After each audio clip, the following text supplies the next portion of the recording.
Bismillahirrahmanirrahim. Assalamualaikum warahmatullahi wabarakatuh.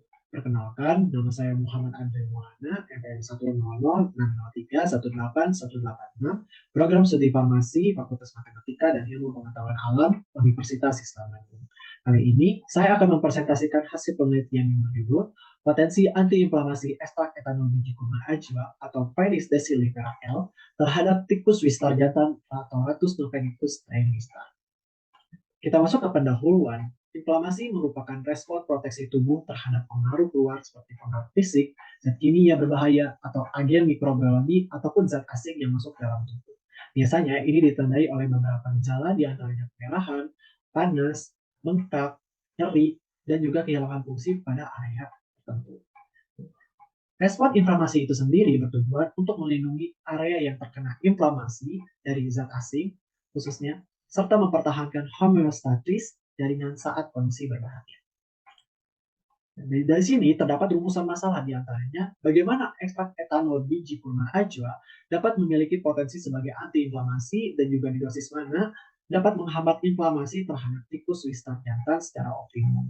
Dan dari rumusan masalah di sini terdapat tujuan penelitian yaitu untuk mengetahui potensi antiinflamasi dari ekstrak etanol biji kurma ajwa serta mengetahui dosis optimum ekstrak etanol biji kurma ajwa terhadap tikus wistar jantan nanti. Nah, dari tujuan ini dapat diambil manfaatnya itu menambah wawasan tentang bagaimana pemanfaatan biji kurma ajwa dalam menghasilkan efek farmakologi yang baik dalam pengobatan alternatif inflamasi dan juga dapat diteliti lebih lanjut dalam mengatasi berbagai penyakit lainnya dengan menggunakan biji kurma ajwa. Nah, untuk metodologi penelitian ini kita menggunakan potensi antiinflamasi yang dimana ekstrak etanol biji kurma ajwa diberikan pada kelompok tikus yang telah diberikan perlakuan. Untuk dosis ekstrak etanol biji kurma ajwa ini terdapat dua dosis. Yang pertama dosis 100 mg dan 500 mg. Nah, untuk pengujian ini ditandai dengan peningkatan volume udem pada telapak kaki tikus yang kemudian dianalisis dengan menggunakan metode Langford. Metode Langford merupakan metode yang dimana untuk melihat persentase udem dan juga persentase inhibisi udem. Persentase udem pada telapak kaki tikus di sini merupakan persentase di mana terjadinya peningkatan volume udem pada telapak kaki tikus. Bisa dilihat di sini pada dosis 100 mg ternyata di menit ke-60 persentase udem ini justru lebih kecil dibandingkan dengan kontrol, namun lebih besar dibandingkan dengan pembanding atau piroksitam tablet.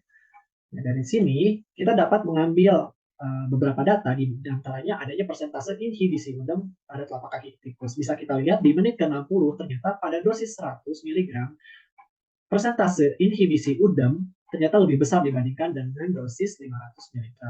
Ya, walaupun dengan dibandingkan dengan pembanding atau obat konvensional seperti piroxicam justru masih lebih kecil.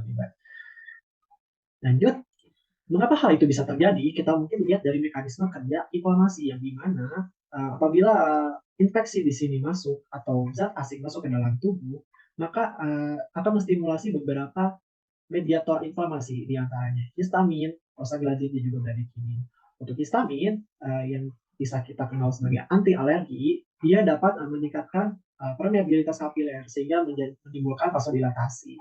Mediator selanjutnya yaitu prostaglandin, dia akan menimbulkan demam atau panas dan juga kemerahan pada area tertentu. Sehingga apabila itu terjadi, plasma darah dalam pembuluh darah itu akan keluar ke area inflamasi. Dan apabila hal itu berlanjut, maka leukosit di dalam peredaran darah itu akan keluar juga, sehingga dapat memfagositosis si zat asing dalam tubuh kita. Nah, apabila sel leukosit ini menumpuk dalam area inflamasi, maka akan terjadinya pembengkakan karena sel leukosit ini memfagositosis terlalu banyak sehingga sel fagositosis di dalam sel juga rusak. Nah, akibatnya leukosit yang mati tadi akan menghasilkan enzim untuk mengaktifkan bradikinin, di mana bradikinin ini berfungsi untuk menimbulkan reseptor nyeri sehingga menimbulkan nyeri pada area sakit.